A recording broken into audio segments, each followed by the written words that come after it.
ছাওয়া নাকি দারুণ করেছে, তো একা একাই চলে এলাম বর্ধমানের আইনক্সে। এত ভালো সিনেমা, তার উপরে মারাঠাদের দেশাত্মবোধের গল্প, মিস করা যায়? ভিতরে এসে বন্ধু রাজার সাথে হঠাৎ দেখা। সিনেমা দেখাটাও নেশা বলা যায়। যাই হোক, ভালোই হলো। দেশের সিনেমা, দেশকে নিয়ে সিনেমা একা একা দেখার চাইতে ভাই বন্ধু সাথে নিয়ে দেখা ভালো।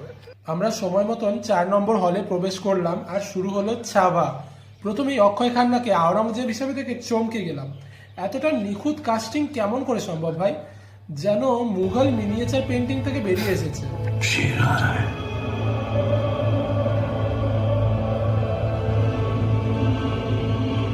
जश्न मनाओ। আর সম্ভাজি মহারাজের এই ধামাকাদার এন্ট্রি, উফ, মানে গায়ে কাঁটা দিয়ে ওঠার মতন। এই যে লাফটা মারলো ঘোড়ার ওপরে, দেখার মতন, দেখার মতন।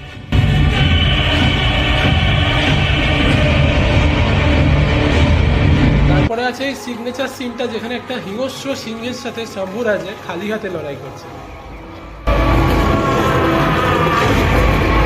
আর ইন্টারভ্যালে আমার বড়লোক বন্ধু রাজা 1 বস্তা পপকর্ন কিনলো 500 টাকা দিয়ে। की हवाओं में, कोंकण के कोनों में, आई भवानी के चरणों में, लाखों मराठा के नस नस में है स्वराज।